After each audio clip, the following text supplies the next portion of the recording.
हाँ जी। Guys, cash flow statement की class number, sir number क्या था, कौन सी क्लास नंबर है? मैं कह रहा हूं नंबर क्या, भाड़ में, आखिरी क्लास है हमारा, रैप अप सेशन है सीएफएस का। छोटा सा कॉन्सेप्ट मैं आपके सामने रखूंगा, उसके बाद हमारा CFS over and we have to do is aggressive practice. तो सीएफएस की हमारी आखिरी class wrap up session, CFS की हमारी आखिरी क्लास रैप अप सेशन, एक छोटा सा कॉन्सेप्ट मैं आपके सामने रख रहा हूं, उसके बाद धड़ल्ले से क्वेश्चन ही क्वेश्चन, ठीक है? ध्यान से सुनेंगे सब। गाइस, एक बात बताओ। अरे मेरा पेन कहाँ गया, मेरा पेन ये है मेरा। ठीक है, एक बात बताओ। धंधे में क्या चोरी होती है? यस और नो? धंधे में चोरी होती है नहीं होती? यस और नो? Yes sir. होती है सर। क्या चोरी रूटीन का पार्ट है? ओहो, इस महीने चोरी हो गई, चलो अगले महीने फिर चोरी होगी, फिर अगले महीने फिर चोरी होगी। क्या चोरी एक रूटीन नेचर है कि धंधे में हर महीने चोरी होती है? चलो इस महीने चोरी करा ली, चलो अगले महीने की चोरी कराए।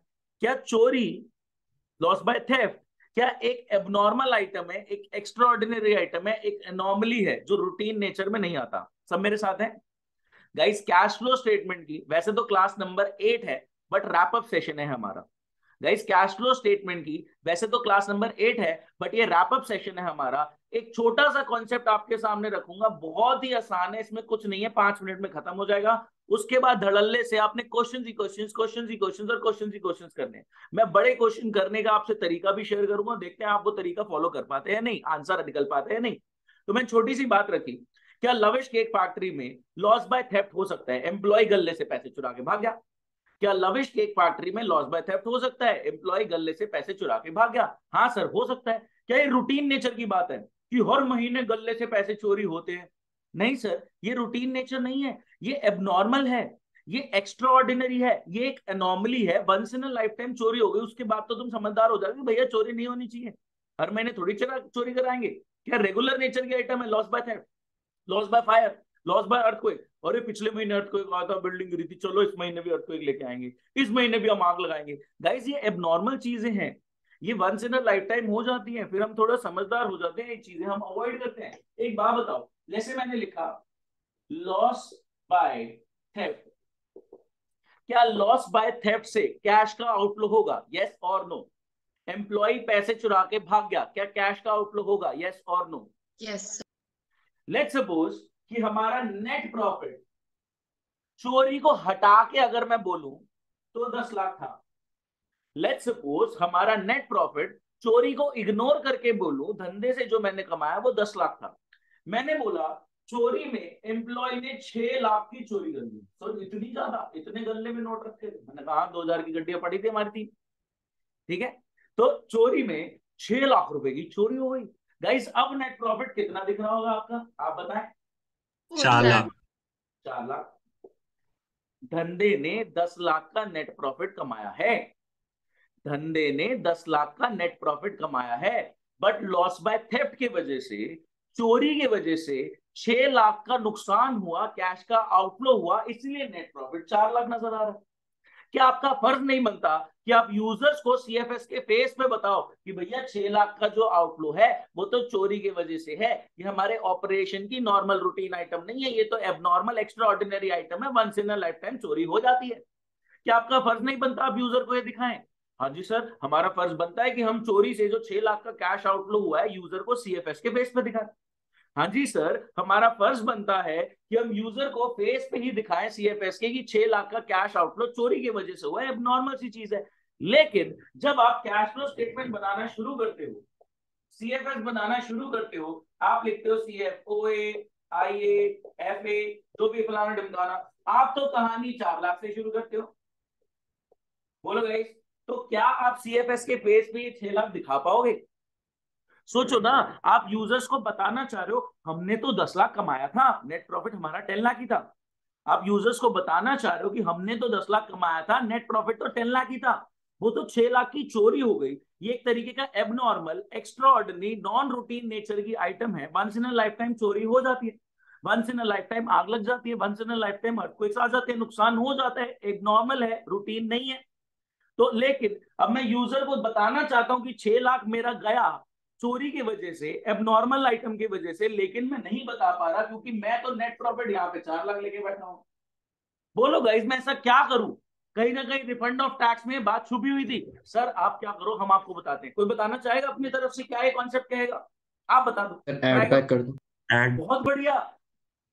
उन्होंने बोला कि भैया पहले ना आप यहाँ पे 4 लाख में ये एबनॉर्मल वाली चीज ऐड कर दो, तो क्या 10 लाख हो गया नेट प्रॉफिट।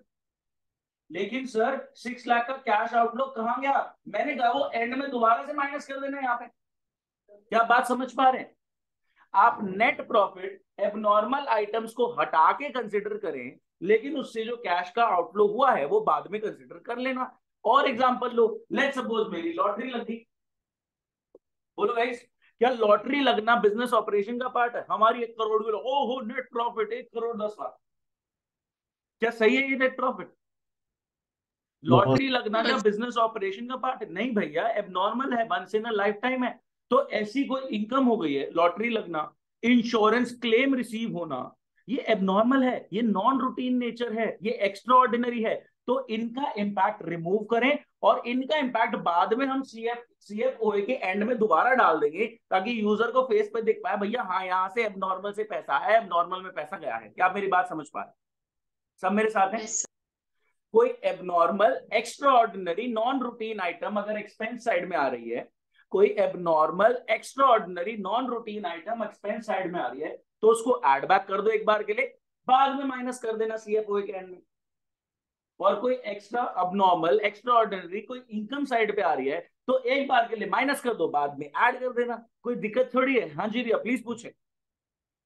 सर जैसे हमारा लॉस बाय फायर हुआ और उसका उसी का इंश्योरेंस क्लेम आया, तो हम ये नेट कर अभी देंगे ना देखेंगे, उसका नहीं लास्ट में। नेट नहीं करेंगे, अलग अलग करेंगे। अभी देखेंगे इसी क्वेश्चन ठीक। को।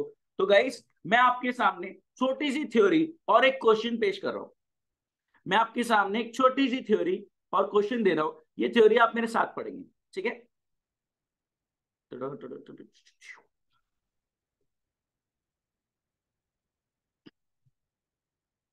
देखें गाइस, पहले थ्योरी देखो। हाँ जी, एक्स्ट्रा ऑर्डिनरी आइटम यानी abnormal item, non routine item. Extraordinary item यानी abnormal item, non routine item, जो कि एक्सपेंस साइड में डेबिट हो गई है पीएनएल के, जो कि एक्सपेंस साइड में डेबिट हो गई है पीएनएल के, उसको एक बार को एड बैक कर दो नेट प्रॉफिट में, बाद में लेस कर देना, यूजर को फेस पे दिखा के तो चलो कि भैया एबनॉर्मल की वजह से इतना आउटफ्लो हुआ है। सिमिलरली कोई एक्स्ट्रा ऑर्डिनरी आइटम यानी एबनॉर्मल नॉन रूटीन आइटम अगर इनकम साइड में यानी पीएनएल में क्रेडिट हो गई है, तो उसको एक बार के लिए माइनस कर दो, बाद में ऐड करके दिखा देना कि एबनॉर्मल से इतना पैसा है।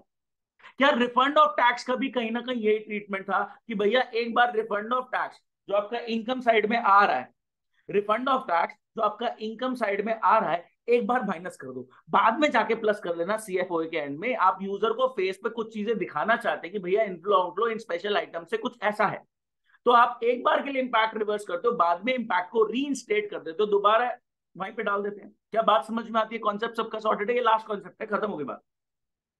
चलें, बात समझ में आती है? कोई एक्स्ट्रा ऑर्डिनरी आइटम यानी abnormal item, non routine item, कोई एक्स्ट्रा ऑर्डिनरी आइटम यानी abnormal item, non routine item expense side पे डेबिट हो रही है, कैश का आउटफ्लो हो रहा है, तो एक बार को रिवर्स कर दो, बाद में रीइंस्टेट कर देना सीएफओ के एंड। या फिर कोई extra ordinary item, abnormal item, non routine item income side में क्रेडिट हो रही है, एक बार के लिए माइनस कर दो, बाद में ऐड कर देना सीएफओ के एंड में। बस मैं ये एबनॉर्मल आइटम्स शो करना चाहता हूं यूजर को कि भैया इनसे इतना इनफ्लो है, इतना आउटफ्लो है, ये एबनॉर्मल है, नॉन रूटीन है। अगर मैंने ये नहीं पहले हटाई, मतलब ये 6 लाख मैंने नहीं ऐड बैक किया, ये लॉटरी का इनकम मैंने नहीं माइनस किया, तो यूजर को मैं फेस पे नहीं दिखा पाऊंगा, वो नेट प्रॉफिट गलत इंटरप्रेट करके अपने दिमाग में कैलकुलेशंस करता रहेगा, विच इज गलत। बात समझ में आती है?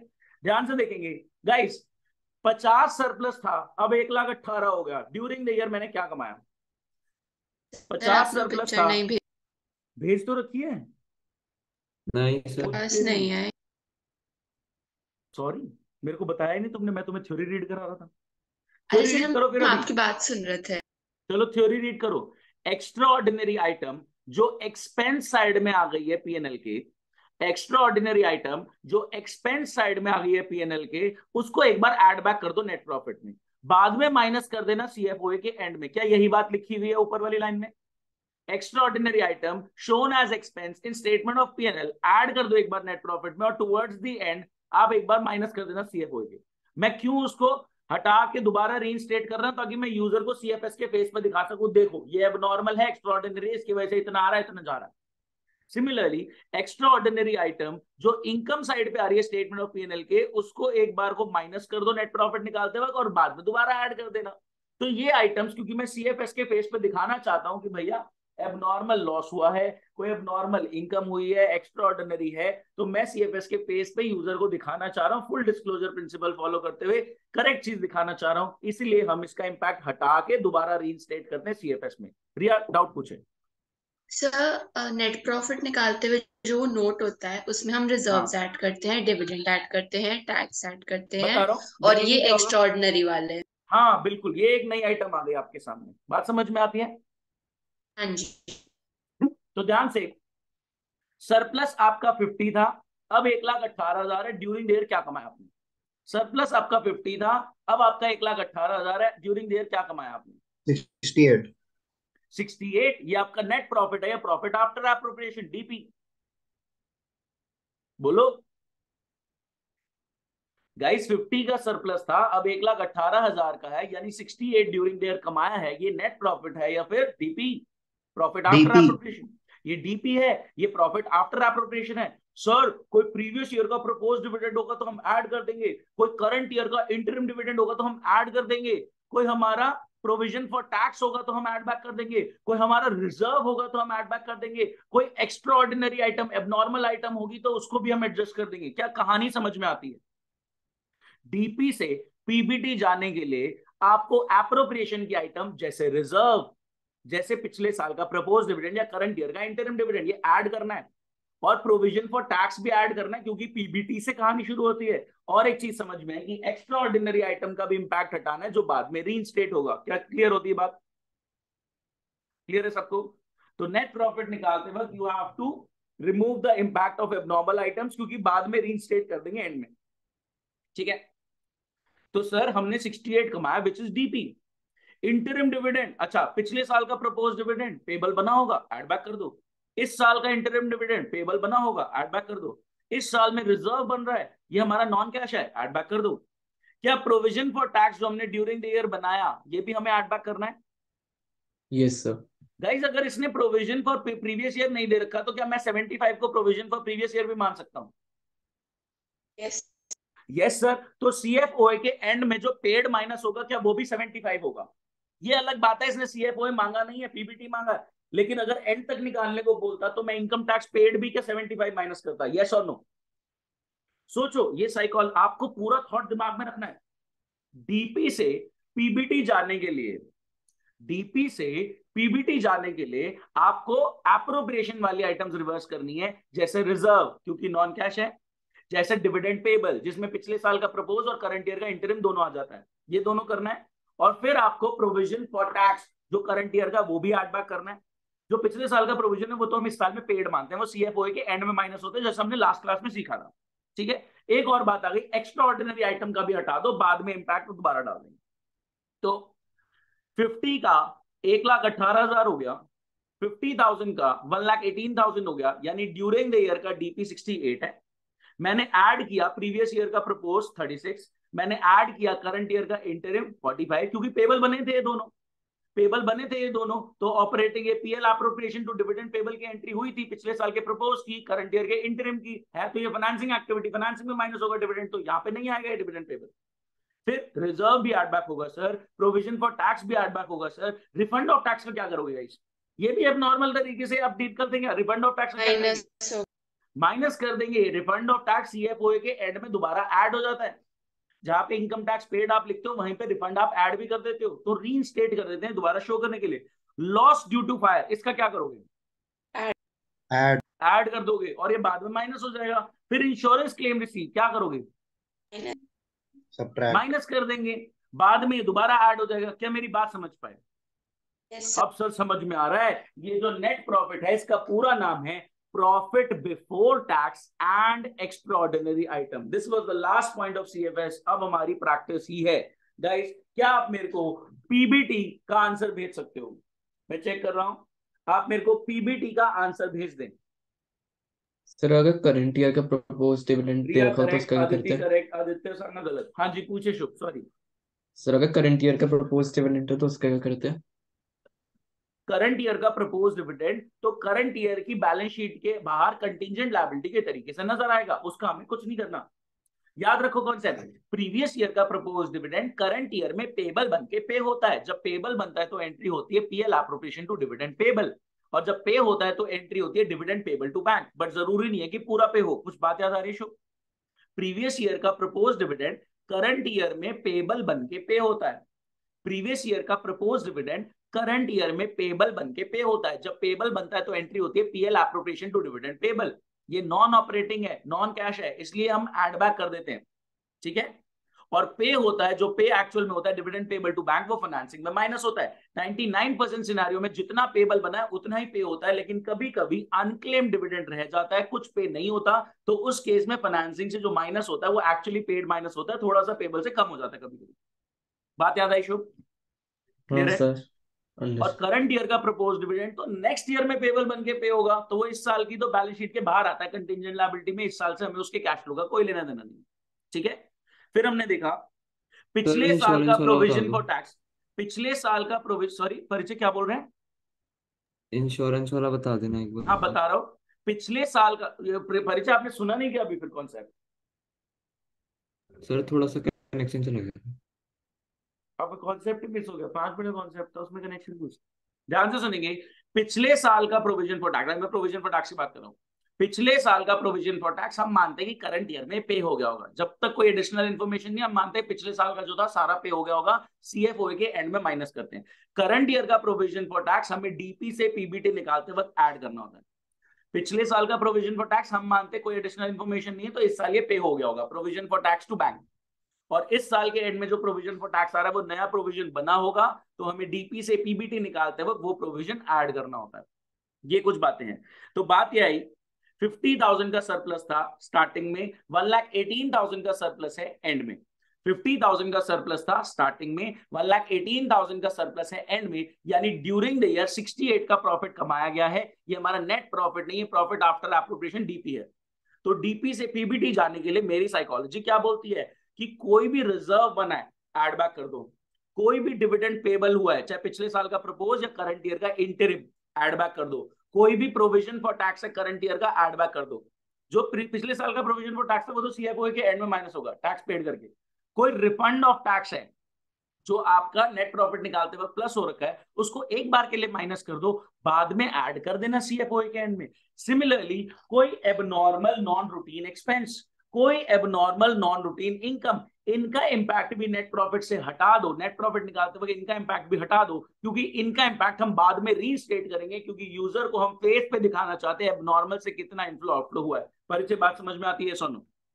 तो 68 में यस सर। जो डिविडेंड पेबल था पिछले साल के प्रपोज का 36 मैंने ऐड बैक किया, जो इंटरिम डिविडेंड था पेबल बना होगा 45 का, वो भी मैंने ऐड बैक किया, कोई रिजर्व में ट्रांसफर हुआ है वो भी मैंने ऐड बैक किया, करंट ईयर का प्रोविजन वो भी मैंने ऐड बैक किया। रिफंड ऑफ टैक्स एक बार के लिए माइनस कर रहा हूं, बाद में दोबारा ऐड कर दूंगा सीएफओ के एंड में। लॉस ऑफ इन्वेंट्री क्या एबनॉर्मल है? यस, ये एबनॉर्मल लॉस है, एक बार के लिए ऐड कर दो, बाद में माइनस कर देंगे एंड में। इंश्योरेंस क्लेम रिसीव क्या एबनॉर्मल है? हाँ, एक बार के लिए माइनस कर दो, बाद में ऐड कर देंगे एंड में। क्या बात समझ में आती है? मेरे को पीबीटी का आंसर चाहिए, सीएफओ नहीं चाहिए। मेरे को पीबीटी का आंसर भेजो। Riya correct, Aditi correct, Aditya Shiromani correct, Janvi correct, Pranshu correct. बोलो गाइस, कुछ भी नहीं था इसमें तो। परिचय गलत, परिचय आपने कॉन्सेप्ट मिस किया। फिर स्टार्टिंग 5 मिनट में कॉन्सेप्ट हो गया, अब दोबारा थोड़ी रिपीट होगा।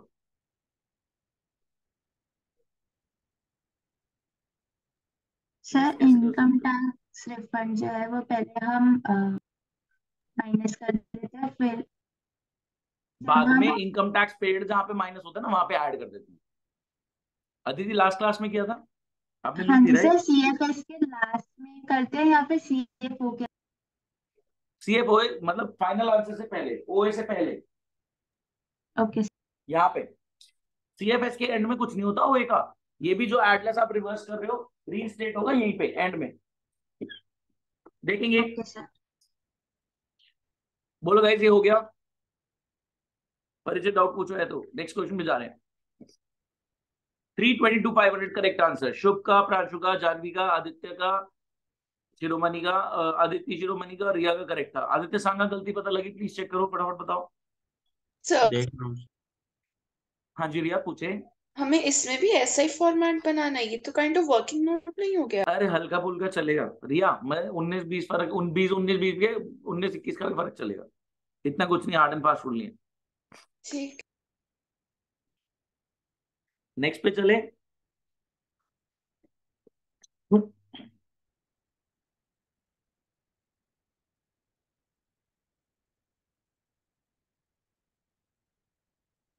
गाइस एक बात बताओ, आदित्य सांगा समझ में आया गलती कहाँ हुई थी? Yes sir. पक्का? कोई डाउट तो यस नहीं? सर, मेरा भी कैलकुलेशन नहीं करता। ठीक है, समझ में आ गया ना सबको? आगे बढ़ रहे हैं, ध्यान से सुनेंगे। एक बात बताओ, प्रीलिमिनरी एक्सपेंस क्या होते हैं? बोलो। फ्लोटेशन कॉस्ट है। फ्लोटेशन कॉस्ट हो सकती प्रीलिमिनरी एक्सपेंसेस बेसिकली वो है कि कंपनी बनाने से पहले, इनकॉर्पोरेशन से पहले जो खर्चे हुए, सीए की फीस और यहाँ पे से एनलिस्ट करने की फीस, बहुत सारी खर्चे होते हैं। जैसे आपने वो देखी थी जसपाल भट्टी वाली वीडियो कि तुम 10 लाख जमा है। हाँ कराओ जी। पहले, तुम वो वाले प्री इनकॉर्पोरेशन, कंपनी इनकॉर्पोरेट करने से पहले के, नाम में ही छुपा हुआ है pre incorporation, preliminary, pre incorporation, preliminary. तो इनकॉर्पोरेशन से पहले कुछ खर्चे होते हैं, इनकॉर्पोरेशन एक्सपेंसेस। क्या ये वन टाइम है या रूटीन है? One time. वन टाइम है, एक बार कंपनी बन गई दोबारा से थोड़ी प्रीलिमिनरी एक्सपेंस होंगे। तो वन टाइम है, क्या यूजर को आपको सीएफएस के पेज पर दिखाना चाहिए कि हाँ इससे इतना जा रहा है? हाँ जी। तो बात इतनी सी है, जो नॉन रूटीन खर्चे हैं या नॉन रूटीन इनकम है, जो आपके नॉन रूटीन खर्चे हैं पीएनएल में डेबिट हो गए हैं, और नॉन रूटीन इनकम है पीएनएल में क्रेडिट हो गए हैं, उनका इंपैक्ट रिवर्स कर दो और सीएफएस के एंड में, सीएफओए में एंड में दिखा दो उनका इंपैक्ट रीइंस्टेट करके कि भैया ये है, अब ये ऐसे हो रहा है। ठीक है, हमने इंपैक्ट रीइंस्टेट कर दिया। तो सिमिलरली यहां पे आया है एक प्रीलिमिनरी एक्सपेंस का, तो आप मेरे को पीबीटी का करेक्ट आंसर भेजो। सेकंड क्वेश्चन का पीबीटी करेक्ट आंसर भेजे। सर हाँ जी पूछे रिया। जैसे हम चैरिटी देते हैं and like charity is not a regular expense, but जैसे बड़ी कंपनीज हर साल चैरिटी का कुछ अमाउंट साइड में रखती हैं, तो वो सीएफएस में कैसा है? चैरिटी ऑपरेशन में रेगुलर रहेगा, वैसे यहाँ कभी पूछा नहीं जाएगा, पहली बार चैरिटी का वर्ड आपको दिखेगा ही नहीं पूरे सीएफएस में। ठीक है, लेकिन आप ये समझे, आपने वर्ड सुना है सीएसआर, कॉर्पोरेट नहीं। Social responsibility? हाँ हाँ, आप बीएसटी में कराते रहा। हाँ अच्छा सुना है, चलो बीएसटी में पढ़ा था आपने सीएसआर, कॉर्पोरेट सोशल रिस्पॉन्सिबिलिटी। तो बड़ी कंपनीज को रिस्पॉन्सिबिलिटी होती है कि हाँ वो इतना पैसा एलोकेट करेंगे ही करेंगे अपने, मतलब फंड, मतलब अपने खर्चों, मतलब इनके दिखाने के लिए। CSR is the responsibility of the company, आप कॉर्पोरेट सोशल रिस्पॉन्सिबिलिटी। तो कहीं ना कहीं ऑपरेशंस के पार्ट है कि हम ऑपरेशंस रन कर रहे हैं, that's why we have to donate also some certain amount. ठीक है, आएगा नहीं कभी ठीक भी है। इसमें। इसका आंसर भेजो।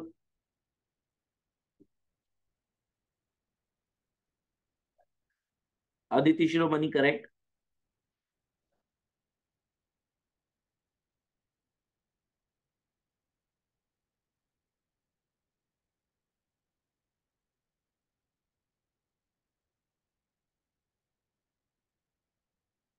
शुभ गलत, भेजो गाइस।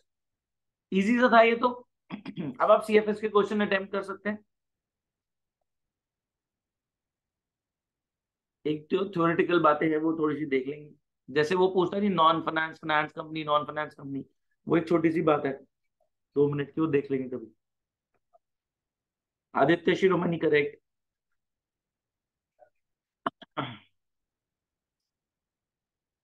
भेजो गाइस भेजो।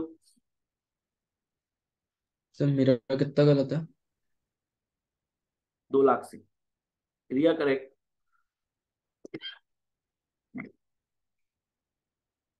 Sir Pranshu correct. हाँ जी रिया। जैसे ये चैरिटी का भी जो वर्किंग होगा वो भी एक्स्ट्रॉर्डिनरी आइटम की तरह होगा या वो नॉर्मल जाएगा? नॉर्मल, उसको मैं देखूंगा भी नहीं। वो नेट प्रॉफिट उसके साथ ही मतलब जाएगा? अगर कोई एबनॉर्मल आइटम होगी ना, वो अलग से आपको नजर आ जाएगी कि यार ये तो एबनॉर्मल सी लग रही है, ऐसी फील आ जाएगी आपको। ठीक ठीक। है, मतलब ज्यादातर loss by fire, insurance claim, preliminary, मतलब कहीं ना कहीं ये जो एग्जांपल्स आपको मैं करा रहा हूँ ना, इससे बाहर नहीं जाती चीजें। ठीक है रिया, आप क्वेश्चंस करोगे उससे बाहर नहीं जाएंगे आइटम्स। आदित्य सांगा करेक्ट, जानवी गलत।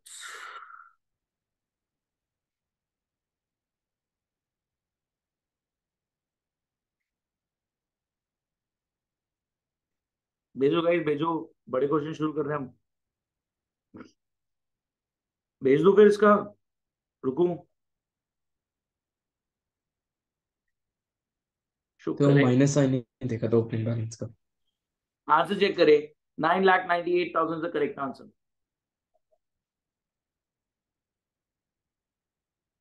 इस कॉन्सेप्ट में कोई डाउट? इजी था।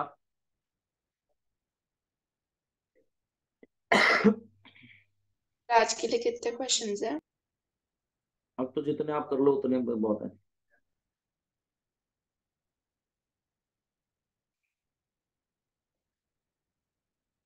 एक सेकेंड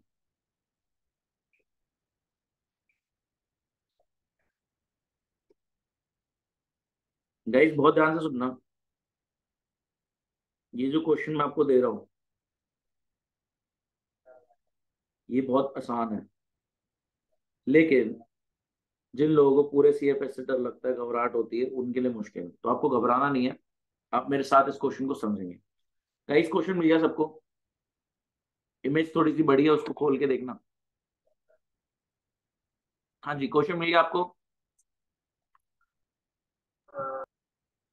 क्वेश्चन मिल गया? Yes sir. हाँ जी, यस सर। ध्यान से यस देखिए। सर। मैं क्वेश्चन करने का आपको तरीका बता रहा हूँ, ये क्वेश्चन कैसे होते हैं। मैं आपको क्वेश्चन करने का तरीका बता रहा हूँ कि ये क्वेश्चन कैसे होते हैं।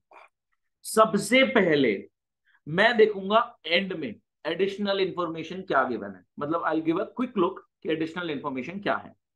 एडिशनल इंफॉर्मेशन में लिखा है कि जो 12% डिवेंचर रिडीम हो रहे हैं वो 31 मार्च 15 में हो रहे हैं। मैं कहा बहुत बढ़िया, अगर तू नहीं भी बताता तो भी मैं 31 मार्च 15 में ही मानता ईयर एंड में। जो 12% डिवेंचर रिडीम हो रहे हैं, रीपे हो रहे हैं, वो हो रहे हैं 31 मार्च 15 में, यानी करंट ईयर एंड में। मैं कह रहा हूं तू नहीं भी बताता तो भी मैं करंट ईयर एंड ही मानता, तो इस पॉइंट का ज्यादा कुछ रेलेवेंस नहीं। फिर बोला गया tax paid during the year is 140। अब मेरे दिमाग में एक बात आई कि मेरे को क्या बनाना पड़ेगा। तो provision for tax account. Very good, मेरे को प्रोविजन फॉर टैक्स अकाउंट बनाना पड़ेगा। ये मेरे दिमाग में बात आ गई। एडिशनल इन्फॉर्मेशन में पहला पॉइंट इररेलेवेंट है, रिडीम हो रहा है ईयर एंड में, मैंने कहा नहीं भी बताता तो भी मैं ही मानता। दूसरे पॉइंट ने बोला कि इनकम टैक्स जो पे हो रहा है वो 140 है, तो मेरे दिमाग में आया कि अगर पेमेंट कुछ बता रहा है तो भैया कहीं ना कहीं हमको प्रोविजन फॉर टैक्स का अकाउंट बनाना पड़ेगा। अब मैं आ गया बिल्कुल शुरुआत में, मैंने एडिशनल इन्फॉर्मेशन को क्विक लुक दिया। पहला इररेलेवेंट है, एंड में जाके रिडीम हो रहा है, मैंने कहा नहीं भी बताता तो भी मैं ही मानता। दूसरे वाले ने बोल दिया इनकम टैक्स पेड इतना है, तो कहीं ना कहीं दिमाग में आ गया प्रोविजन फॉर टैक्स का अकाउंट बनेगा। अब मैं क्वेश्चन की शुरुआत में आ गया। गाइस सबसे इंपॉर्टेंट बात क्या देखनी है, कोई बताओगा? सबसे इंपॉर्टेंट बात जो सबसे पहले चेक करनी है। No, profit. साल। अगर आपने करंट ईयर प्रीवियस ईयर इधर उधर कर दिए तो क्वेश्चन पूरा का पूरा गलत हो गया। तो सबसे खतरनाक बात यह है, और जिसको देखने में बच्चा इग्नोर कर देता है, सबसे खतरनाक बात यही है जिसको बच्चा देखने में इग्नोर कर देता है, कि साल देखे जाएं, पहले करंट ईयर दिया है, प्रीवियस ईयर दिया है, पहले प्रीवियस ईयर दिया है, करंट ईयर दिया है। अगर आपने साल गलत इंटरप्रेट कर लिए, आपका पूरा का पूरा सीएफएस क्वेश्चन गलत हो जाएगा। क्या मेरी बात समझ पा रहे हैं? तो इसमें 2 साल दिए हैं, 31 मार्च 14 और 31 मार्च 15। तो 31 मार्च 15 मेरा करंट ईयर है जो पहले आ रहा है, 31 मार्च 14 मेरा प्रीवियस ईयर है जो बाद में आ रहा है। बोलो गाइस कोई दिक्कत? ये साल देखने बहुत ध्यान से, अगर आपने उल्टा देख लिया या नहीं देखा तो भैया सीएफएस पूरा गलत, कुछ नहीं मिलेगा। तो पहले करंट ईयर की फिगर्स दी हुई है, उसके बाद प्रीवियस ईयर की फिगर्स दी हुई है। क्वेश्चन में पहले करंट ईयर की फिगर्स दिए 31 मार्च 15, फिर प्रीवियस ईयर की फिगर्स दिए 31 मार्च 14। चलिए मैं शुरू से देख रहा हूं। कैपिटल कितने की थी, कितनी हो गई? विजिबल है 8 नहीं से है? 10 हो गए। 8 से 10 हो गई, तो क्या मैं बोल सकता हूं कि इश्यू ऑफ शेयर से 2 लाख प्लस होगा फाइनेंसिंग में? यस कैपिटल मेरी 8 से 10 हो गई, तो मैं बोल सकता हूं इश्यू ऑफ शेयर से 2 लाख प्लस होगा फाइनेंसिंग में। कोई बोनस शेयर का तो कोई एडिशनल इन्फॉर्मेशन थी ही नहीं। सोच पा रहे मेरी थिंकिंग क्या है? कोई प्रीमियम पे इशू है ये नहीं लिखा, कोई बोनस शेयर की बात है ये नहीं लिखी हुई। मेरे दिमाग में बहुत सारी स्टोरीज है, मेरे को कॉन्सेप्ट बहुत सारे पता है, लेकिन मैं सिर्फ इतना सोच रहा हूं कि भैया कैपिटल 8 लाख की थी, अब 10 लाख की है, यानी during the year issue of share से 2 लाख की कैपिटल और रेज करी गई है, फाइनेंसिंग में प्लस होगा। कैपिटल 8 लाख की थी, अब 10 लाख की है। कैपिटल 8 लाख की थी, अब 10 लाख की है, तो during the year issue of share से 2 लाख की कैपिटल और जनरेट करी होगी, तो फाइनेंसिंग में मैं 2 लाख प्लस करूंगा। कोई बोनस शेयर की बात नहीं है, कोई प्रीमियम की बात नहीं है, तो सिंपल साफ सुथरा issue of share financing activity 2 lakh plus. आगे देखता हूं, ये मैं दिमाग में सोच रहा हूं। फिर रिजर्व एंड सरप्लस, गाइस यहाँ पे नोट नंबर लिखा है, क्या आप नोट नंबर इग्नोर करके फिगर्स देखोगे या नोट पे जाओगे सीधा? नोट पे जाएंगे सीधा। तो गाइस नोट में लिखा है सीधा सीधा सरप्लस बताया, -1 से 4 हो गया। ड्यूरिंग द ईयर क्या कमाया? 5 लाख। ये 5 नेट है या डीपी? डीपी। डीपी है। तो डीपी सुनते ही मेरे दिमाग में थॉट्स आ रहे हैं। आपके दिमाग में क्या क्या आ रहा है? कोई रिजर्व होगा, एड बैक होगा, कोई डिविडेंड पेबल होगा, पिछले साल का प्रपोज करंट ईयर का इंटरिम ऐड होगा, कोई प्रोविजन फॉर टैक्स है ऐड होगा, और क्या कोई एक्स्ट्रा ऑर्डिनरी आइटम है उसको भी एडजस्ट करना पड़ेगा। क्या आपके दिमाग में सारी बातें आई? डीपी से पीबीटी जाने के लिए I have to adjust following items. Reserve add back करना है, कोई हमारा रिजर्व बना है ड्यूरिंग देयर, वो हमें ऐड बैक करना पड़ेगा। एक सेकेंड,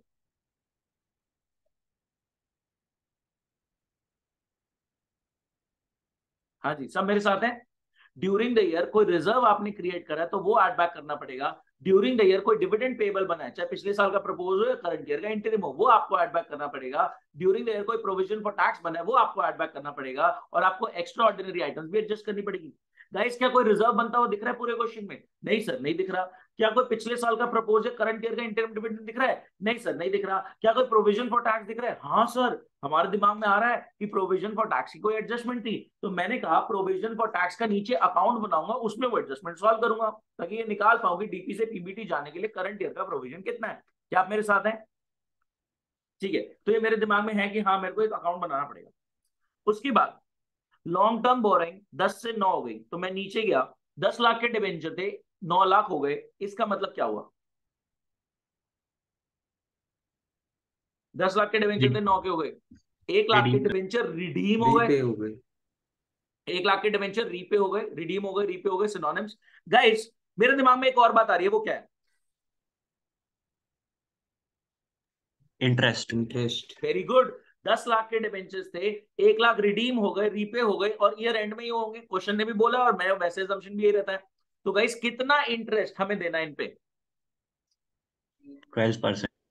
12% के हिसाब से कितने अमाउंट पे? 10 लाख। 10 लाख पे। तो 1,20,000 क्या आपका फाइनेंसिंग में माइनस होगा? और याद रखें ये इंटरेस्ट कहीं और भी आ रहा होगा। ये कहां आ रहा होगा? ऑपरेटिंग। वेरी गुड, ये पीएनएल में डेबिट हो गया होगा, तो वहां पे मेरे को एड बैक करना है, क्योंकि नॉन ऑपरेटिंग एक्सपेंस है।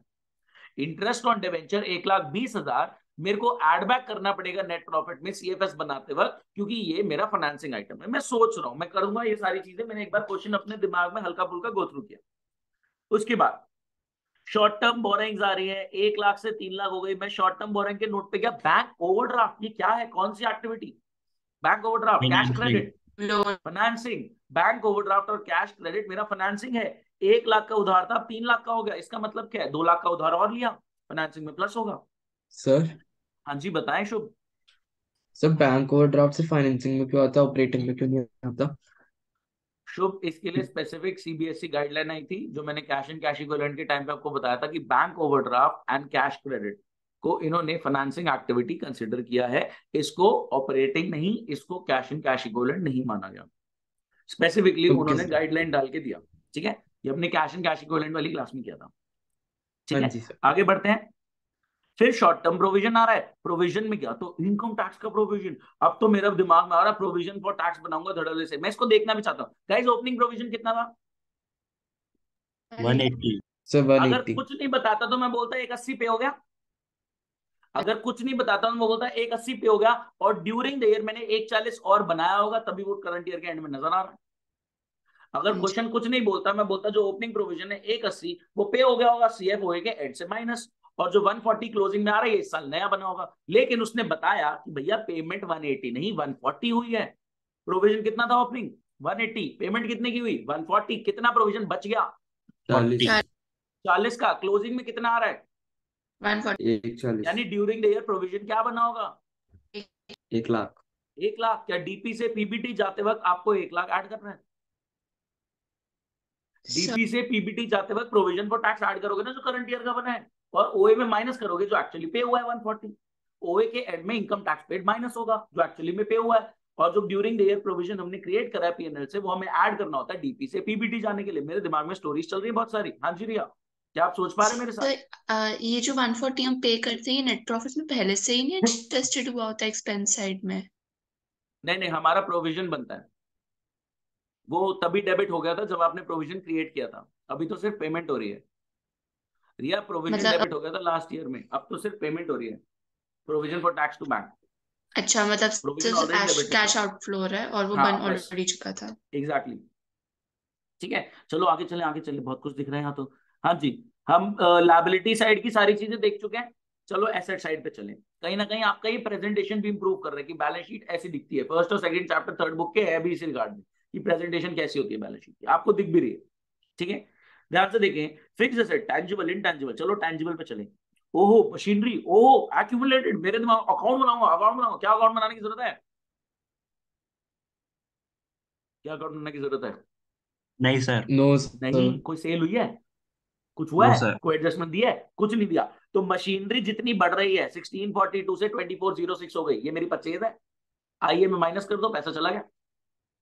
1642 की 2406 हो गई, ये मेरी परचेज है। आइए मैं माइनस कर दो, पैसा चला गया। और जो एक्यूमुलेटेड डेप्रिसिएशन 2 लाख 2 था, अब 4 लाख हो गया, 1,98,000 से बढ़ गया। ये क्या है? डेप्रिसिएशन। ये ड्यूरिंग द ईयर का डेप्रिसिएशन है। ये नेट प्रॉफिट निकाल के पीबीटी निकाल के उसमें एड बैक होगा नॉन कैश के नाम से। मैंने कहा बहुत बढ़िया, चलो आगे चले। इनटेंजिबल आ गया, इनटेंजिबल में गुडविल 60 की 40 हो गई, ये क्या है? अमोर्टाइजेशन। अमोर्टाइजेशन, ये भी नॉन कैश है, पीबीटी में एड बैक होगा। फिर stock in trade, stock in trade क्या है? ओपनिंग स्टॉक क्लोजिंग स्टॉक, क्या करो इसका? एफएमए प्लस। सर ये तो वर्किंग कैपिटल चेंजेस में जाएगा। एफए कहां से आ गया, फाइनेंसिंग कहां से आ गया स्टॉक इन ट्रेड में? सर मैंने स्टॉक मार्केट वाला सोचा। Stock market? अरे स्टॉक वो नहीं है, स्टॉक इन ट्रेड, उसमें लिखा है ट्रेड, धंधे का स्टॉक है वो। ठीक है, तो आपका जो करंट एसेट इंक्रीज हो रहा है, तो करंट एसेट इंक्रीज आप क्या करते हो वर्किंग कैपिटल चेंजेस में? बोलो। माइनस। माइनस कर देते हैं। अच्छा ऊपर देखें, अच्छा नॉन करंट इन्वेस्टमेंट्स भी दिख रही हैं। एक 50 की 2 लाख हो गई, यानी हमने 50 की इन्वेस्टमेंट्स और करी इन्वेस्टिंग में। और करंट इन्वेस्टमेंट और कैश एंड कैश इक्विवेलेंट, क्या मेरा दोनों कैश माना जाएगा? जो आपका करंट एसेट्स के अंदर करंट इन्वेस्टमेंट और कैश एंड कैश इक्विवेलेंट है, क्या वो कैश माना जाएगा? यस। तो मैंने क्वेश्चन गो थ्रू कर लिया। अब मैं सबसे पहले क्या करूंगा, प्रोविजन फॉर टैक्स अकाउंट बनाऊंगा और डीपी से पीबीटी निकालने की कोशिश करूंगा वर्किंग नोट में। पहले वर्किंग नोट बनेंगे, फिर उसके बाद सीएफएस बनना चालू होगा। पहले working notes you have to prepare, उसके बाद सीएफएस बनना चालू होगा। गाइस कोशिश करें, मेरी तरफ से सपोर्ट कम मिलेगा, प्लीज कोशिश करें। सर 20 हो से। गया मैच। मैच ही हो गया। हाँ सर जी। मैच हो गया। खतरनाक बच्चे भाई, गॉड बेहोशी, मैच ही हो गया। मैं तो समझा रहा था आराम आराम से। तो ऐसा है, सुनो, अब सबकी अलग अलग स्पीड है ना? तो मैं आपको कंप्लीट पीडीएफ दे रहा हूं, उसमें सॉल्यूशंस भी हैं। आप देखो आप कितने क्वेश्चंस आज कर पाते हो, ठीक है? बताएं। ठीक है, ये स्ट्रैटेजी कोई दिक्कत तो नहीं?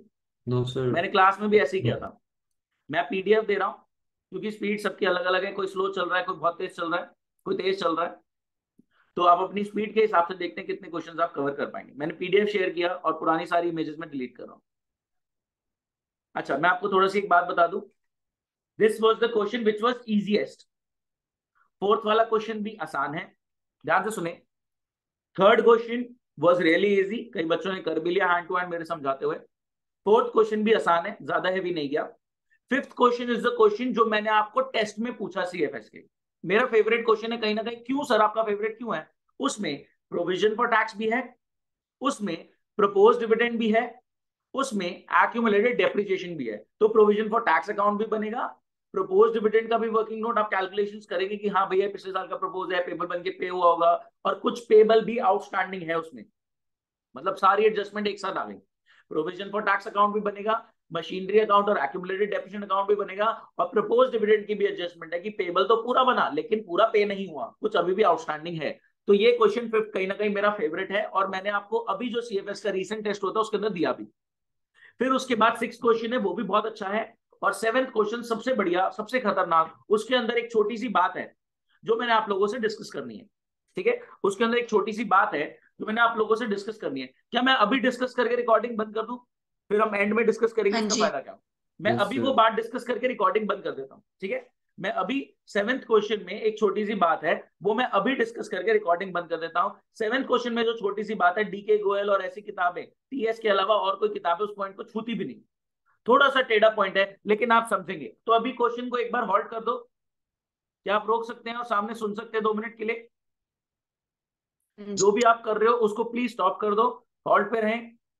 जो भी आप कर रहे हैं उसको प्लीज स्टॉप कर दो, हॉल्ट पे रहें, 2 मिनट मेरी बात सुने सेवेंथ क्वेश्चन से रिलेटेड, फिर मैं रिकॉर्डिंग बंद कर दूंगा और हम बैठ के देखते हैं, डिस्कशन करेंगे कितने क्वेश्चंस कर पा रहे हैं।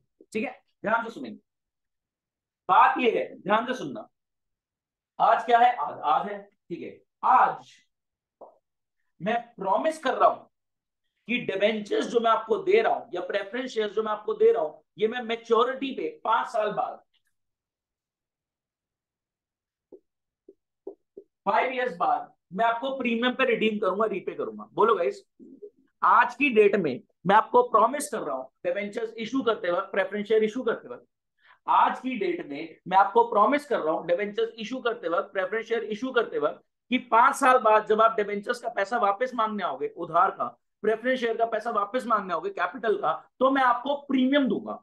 ये मैं आज प्रॉमिस क्यों कर रहा हूं? क्योंकि मैं मार्केट में हलचल बनाना चाहता हूं, मैं इनकी डिबेंचर्स की, प्रेफरेंस शेयर की डिमांड बढ़ाना चाहता हूं, इसलिए मैंने बोला प्रीमियम और रिडम्पशन मैं प्रॉमिस कर रहा हूं आज की डेट में। गाइस ये क्वेश्चन हमने डिबेंचर्स में कॉन्सेप्ट करा था। तो गाइस अगर मैं आज प्रॉमिस कर रहा हूं कि 5 साल बाद मैं आपको एक्स्ट्रा पैसे दूंगा, अगर 100 का डिबेंचर आपने खरीदा, 105 पकड़ना 5 साल बाद, 100 का प्रेफरेंस शेयर आपने खरीदा, 105 पकड़ना 5 साल बाद, मैं 5 साल बाद आपको 5 रुपए एक्स्ट्रा दूंगा। डिबेंचर खरीदो, प्रेफरेंस शेयर खरीदो, मैं आपको 5 साल बाद 5 रुपए एक्स्ट्रा दूंगा, मेरी तरफ से प्रीमियम पकड़ो। इसीलिए बस आज की डेट में मार्केट में हलचल बढ़ाना चाहता हूं, मार्केट में एक डिमांड क्रिएट करना चाहता हूं कि भैया मेच्योरिटी पे एक्स्ट्रा पैसा मिलेगा तो लोग और खरीदे। तो गाइस आज मैं एक एंट्री करता हूं, अगर मैं समझदार हूं तो वो एंट्री क्या होती है? आज की डेट में मैं रिडेम्पशन। वेरी गुड, आपको याद है, loss on issue to premium on redemption. बोलो गाइस, ये एक लायबिलिटी क्रिएट कर दी मैंने, किसको याद? ये नहीं आया? आज प्रॉमिस कर रहा हूं कि 5 साल बाद 100 के बदले 105 दूंगा।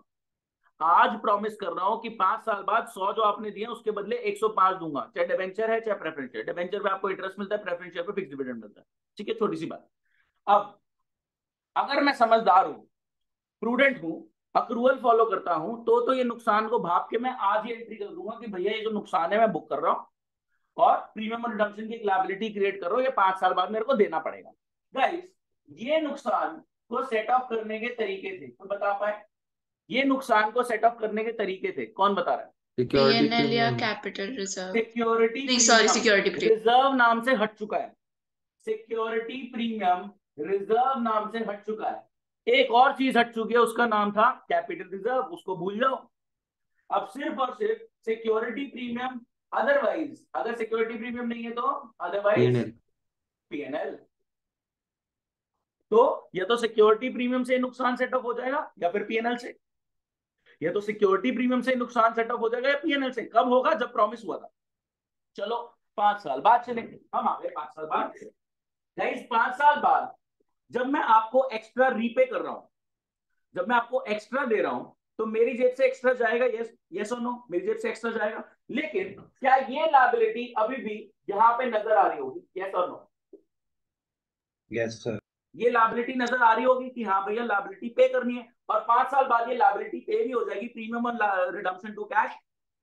5 साल बाद जब मैं एक्स्ट्रा दूंगा तो आपकी लायबिलिटी पे भी हो जाएगी, प्रीमियम और रिडम्पशन टू कैश। ध्यान से सुनना, अगर ये लायबिलिटी 5 साल बाद आपकी किताब में नहीं आ रही, अगर ये प्रीमियम और रिडम्पशन की लायबिलिटी 5 साल बाद जब आप सीएफएस बना रहे हो, मैं आज यहाँ पे हूं, मैं सीएफएस बना रहा हूं और बैलेंस शीट में ये मेरे को नहीं नजर आ रहा, इसका मतलब क्या है? पहले सेट ऑफ कर दिया। इसका मतलब ये है कि मैं बेवकूफ था, मैंने ये एंट्री करी नहीं थी। अगर मैं प्रूडेंट हूं तो loss on issue to premium और रिडम्पशन प्रॉमिस वाले दिन ही एंट्री कर दूंगा और उस लॉस को मैं सेट ऑफ भी कर दूंगा सिक्योरिटी प्रीमियम अदरवाइज पीएनएल। लेकिन अगर मैं बेवकूफ हूं तो ये एंट्री मैं नहीं करूंगा। मैंने कहा नुकसान है ना, बाद में देखा जाएगा। एक समझदार इंसान नुकसान को भाप के चलता है, एक बेवकूफ इंसान कहता है जब होगा तब देखा जाएगा। तो अगर प्रीमियम ऑन रिडम्पशन की लायबिलिटी सीएफएस जब आप 5 साल बाद बना रहे हो उसमें नहीं आ रही, अगर प्रीमियम ऑन रिडम्पशन की लायबिलिटी जब आप सीएफएस बना रहे हो 5 साल बाद वहां नहीं दिख रही बैलेंस शीट में, मतलब आपने ये एंट्री नहीं करी। और अब जो नुकसान हो रहा है, अब जो यहाँ पे नुकसान हो रहा है वो कहीं ना कहीं सिक्योरिटी प्रीमियम या फिर ऑपरेटिंग को, अपने प्रॉफिट एंड लॉस को हिट करेगा। क्या बात समझ पा रहे हैं? या तो पहले हिट कर दिया आपने नुकसान जब आपने प्रॉमिस किया था, पहले नहीं किया था तो अब हिट करेगा वो नुकसान। गाइस ध्यान से देखें, क्वेश्चन नंबर 7, लास्ट पेज खोल लो पीडीएफ का, सब फटाफट खोलेंगे। ये सबसे टेक्निकल और सबसे हेवी बात है सीएफएस की। इससे क्वेश्चन आने की पॉसिबिलिटी कोई और साल होता तो मैं बोलता कि बिल्कुल भी नहीं है, जीरो है। लेकिन इस साल, ये साल एक्सेप्शन है, आपको पहले ही पता है, तो भैया प्रोबेबिलिटी रहती है फिर किसी भी चीज की। ठीक है, अगर कोई और साल होता तो मैं कभी भी नहीं बोलता कि ये आएगा। बहुत रेयरेस्ट ऑफ रेयरेस्ट क्वेश्चन है, टीएस में एक ही क्वेश्चन है बस। ध्यान से देखें गाइस, 7th क्वेश्चन को देखो। 7th क्वेश्चन का 3rd पॉइंट देखें, मतलब जो क्वेश्चन है उसमें लास्ट पॉइंट देखो, ये वाला मिल गया सबको? यस सर, मिल गया। Yes sir. ये क्या बोल रहा है point? Preference shares were redeemed at premium of 5%। दिखा सबको? प्रेफरेंस शेयर रिडीम हो रहे हैं at a premium of 5%। Guys preference share थे कितने के? नोट्स में देखो, दिख जाएगा। प्रेफरेंस शेयर थे कितने के? 2 लाख से 2 लाख। 2 लाख के थे, अब 1 लाख के हो गए, यानी 1 लाख आप रीपे कर रहे हो। प्रेफरेंस शेयर 2 लाख के थे, अब 1 लाख के हो गए, यानी आप 1 लाख रीपे कर रहे हो। और 1 लाख जब रीपे कर रहे हो तो एक्स्ट्रा कितना दे रहे हो? 5%। तो एफए में माइनस कितना होगा? 1,05,000। 1,05,000। कोई दिक्कत नहीं, सब मेरे साथ है। प्रेफरेंस शेयर मेरे 2 लाख के थे, अब 1 लाख के हैं, यानी 1 लाख के प्रेफरेंस शेयर रीपे कर दिए गए हैं, रिडीम कर दिए गए हैं, उसमें कोई डाउट नहीं है हमें। अब 5,000 एक्स्ट्रा आपको देना पड़ रहा है, वो भी एफए में माइनस होगा। गाइस अगर आप नीचे देखें, अदर करंट लायबिलिटीज में आपको एक चीज नजर आ रही है, वो क्या है? अदर करंट लायबिलिटीज में एक चीज नजर आ रही है, वो क्या है? Premium on redemption of preference. ये 10,000 का था लायबिलिटी, अब ये 5,000 की है। पहले बताओ, ये लायबिलिटी बैलेंस शीट में आ रही है, इसका मतलब क्या है? मैं समझदार हूं या बेवकूफ? Sir prudent. सर आप समझदार हो, क्योंकि आपने जिस साल प्रॉमिस किया था तभी एंट्री कर दी थी loss on issue to premium on redemption, और वो प्रीमियम ऑन रिडम्पशन की लायबिलिटी अब तक हमारी बुक्स में आ रही है, जो 10,000 से 5,000 हो रही है, यानी 5,000 की लायबिलिटी हमारी साइड हो रही है। क्या नुकसान ईयर ऑफ प्रॉमिस में ही हिट कर गया था सिक्योरिटी प्रीमियम या फिर पीएनएल को? यस और नो? हाँ जी। ये कौन सा ईयर है? ये ईयर ऑफ रिडम्पशन है जिसका आप सीएफएस बना रहे हो। ईयर ऑफ प्रॉमिस में नुकसान हिट कर गया था सिक्योरिटी प्रीमियम को या पीएनएल को, और ये है ईयर ऑफ रिडम्पशन जहां पे नुकसान दोबारा नहीं होगा, क्योंकि वो पहले ही हिट कर चुका है ईयर ऑफ प्रॉमिस में, क्योंकि आप प्रूडेंट थे। बात समझ में आती है? लेकिन अगर ये प्रीमियम ऑन रिडम्पशन की लायबिलिटी बैलेंस शीट में नहीं मिल रही आपको, तो इसका मतलब क्या है ही नहीं, लायबिलिटी दिख ही नहीं, तो इसका मतलब क्या है? बेवकूफ हो आप। बेवकूफ देखने लायक, इसको बड़ी खुशी हो रही है बोल के बेवकूफ हो आप। ठीक है, अगर ये नहीं मिल रहा, हाँ जी सामने देखें, अगर आपको ये नहीं मिल रहा बैलेंस शीट के अंदर, इसका मतलब ये है कि आपने जब प्रॉमिस किया था तो ये एंट्री नहीं करी थी। अब आपको ये नुकसान को सेट ऑफ करना पड़ेगा, कहां से? या तो सिक्योरिटी प्रीमियम या फिर प्रॉफिट एंड लॉस। ठीक है, मेरी बात समझ रहे हैं? तो अगर सिक्योरिटी प्रीमियम नहीं है तो क्या मेरे को ओए के अंदर ये नुकसान डेबिट हो गया होगा और मेरे को माइनस करना है, क्योंकि ये एफए में से माइनस होगा। अगर मेरे को ओए के अंदर ये डेबिट हो गया होगा, गाइस नेट प्रॉफिट निकालते वक्त अगर ये लॉस ऑन इशू डेबिट हो गया है, नेट प्रॉफिट निकालते वक्त अगर लॉस ऑन इशू डेबिट हो गया है, तो मेरे को एड बैक करना है, क्योंकि वो माइनस कहां से होगा? फाइनेंसिंग एक्टिविटी में से माइनस होगा। क्या आप मेरी बात समझ पाए? हैवी थी, एक्सेप्ट कर रहा हूं, बताएं, कंफर्म करें। सर हमने ऐसे क्वेश्चन पहले नहीं करे जिसमें मतलब प्रीमियम और मतलब रिडेम्पशन ऑन प्रीमियम वाला नहीं, डिस्काउंट हमने कुछ एक ही है ये, इकलौता है ये, इसके अलावा है ही नहीं और। जहां पे ऐसे नहीं लिखा तो हो। हमने फिर मतलब ऐसा कुछ करा तो था, लेकिन जैसे डिस्काउंट पे रिडीम हो रहे हैं टाइप्स कुछ करके। वो आपने खाली एफए किया था, खाली एफए का क्वेश्चन किया था, यहाँ पे पूरा सीएफएस है। अच्छा हाँ। खाली एफए का किया था कि रिडीम हो रहे हैं एट प्रीमियम, तो माइनस होगा 1,05,000 एफए में से। आपने वो दिमाग लगाया ही नहीं, क्योंकि वो पूरा सीएफएस का क्वेश्चन नहीं था, वो खाली फाइनेंसिंग एक्टिविटी था। ठीक है रिया, हाँ जी। अब लगा रहे हो दिमाग। तो अगर ये प्रीमियम रिडम्पशन की लायबिलिटी दिखी तो समझ जाना कि भैया नुकसान तो तभी रिकॉर्ड हो गया था, तो इस साल नेट प्रॉफिट में कोई इंपैक्ट नहीं है। लेकिन अगर ये प्रीमियम रिडम्पशन की लायबिलिटी नहीं नजर आ रही तो भैया नुकसान इस साल रिकॉर्ड हो रहा है और नेट प्रॉफिट में इंपैक्ट चला गया होगा, तो वो मेरे को वहां पे एड बैक करना पड़ेगा। क्योंकि माइनस कहां से होना है, वो एफए से होना है। पीएनएल में डेबिट हो गया बट एड बैक करो, क्योंकि एफए से माइनस होना है। जैसे इंटरेस्ट ऑन डिबेंचर, पीएनएल में डेबिट हो गया बट एड बैक करो, क्योंकि एफए से माइनस होना है। क्या बात समझ में आती है? सर अगर बोले तो अगर सिक्योरिटी प्रीमियम से करा है तो हम फिर उससे कुछ नहीं हाँ, करेंगे, फिर मतलब नहीं करेंगे, ओए। फिर नहीं करेंगे। फिर हमें सिक्योरिटी प्रीमियम भी दिख रहा होगा यूटिलाइज होता हुआ, ठीक है, ठीक। कम होता हुआ दिख रहा होगा किस नुकसान की वजह से। इसके अलावा आज की क्लास में और मेरे बताने वाला कुछ नहीं है। आप क्वेश्चन शुरू करें, जहां आप अटकेंगे मैं आपकी हेल्प करूंगा। क्या रिकॉर्डिंग बंद कर दूं या और इसको रिकॉर्ड करने की नीड है? मेरे को नहीं लगता सर रिकॉर्डिंग की व्हाट्सअप कोई देख लो। नीड है। हाँ, मैं हाँ तो व्हाट्सएप आप देख लेता हूँ। बताओ। नहीं, मेरे मेरे बताने लायक अब कुछ भी नहीं है। आपको मैंने सारे कॉन्सेप्ट समझा रखे हैं, अब वो कॉन्सेप्ट्स को मर्ज करके बड़ा क्वेश्चन आ गया, वो आपने प्रैक्टिस करनी है। तो रिकॉर्डिंग की नीड नहीं है, मैं इसको बंद कर देता हूँ। ये समझ में आता है यस और नो? थोड़ा सा हैवी क्यों? यस क्योंकि सर। सीएफएस का हैवीएस्ट लेवल और डिवेंचर का हैवीएस्ट लेवल आके मर्ज हो गए, मिक्स हो गए थोड़ा सा, तो सोचना पड़ा, राइट? अदरवाइज नहीं इससे इतना हैवी। मुश्किल भी नहीं था। हाँ, नहीं है मुश्किल, मैं कहाँ बोल रहा हूँ, वो बच्चों को लगता सर है जिन्होंने। इजी लगा वैसे तो। हाँ इजी था, मैं कहाँ मना कर रहा आप हूँ, लेकिन ये सब। समझाते तक। Okay, thank you so much. अच्छा, एक छोटी सी चीज देखेंगे रिकॉर्डिंग बंद करने से पहले। 7th क्वेश्चन में एक एक्सप्लेनेटरी नोट दिया है, नोट नंबर 3 निकालो। 7th क्वेश्चन में एक एक्सप्लेनेटरी नोट दिया है, नोट निकालो। ऊपर से जाता अगर मैंने नहीं समझाया होता तो सीरियसली। अब देखिए इस नोट का एक एक शब्द समझ में आएगा। ये नोट सुने ध्यान से। थर्ड बुक का सबसे डिफिकल्ट पैराग्राफ ये है जो बच्चों को समझ नहीं आता। पूरी तीसरी किताब का सबसे डिफिकल्ट पैराग्राफ ये है। अब आप देखना, रीड करना और आपको हंसी आएगी। Premium paid on redemption of preference share, 5,000 का प्रीमियम है। Premium paid on redemption of preference share, जो 5,000 का प्रीमियम है, is not added to net profit. Net profit में क्यों नहीं ऐड कर रहे? Because it is in the balance sheet as liability. Premium on redemption liability में आ रहा है, इसलिए मैंने नेट प्रॉफिट निकालते वक्त ऐड बैक नहीं किया। वो लॉजिक नहीं बता रहा, वो कह रहा है बस समझ जाओ, तुमने पढ़ रखा, समझ जाओ। ठीक है, प्रीमियम पेड आप नेट प्रॉफिट निकालते वक्त ऐड नहीं कर रहे, क्योंकि प्रीमियम रिडम्पशन लायबिलिटी नजर आ रही है। उसके बाद लिखा है कि प्रेफरेंस शेयर भैया अर्लियर ईयर्स में इशू करे गए थे, means loss on issue of preference share is not written off in current year। वो तो ईयर ऑफ प्रॉमिस में राइट ऑफ हो गया था। क्या आप मेरी बात समझ पाए? यस। बहुत बढ़िया, चलो रिकॉर्डिंग बंद करो।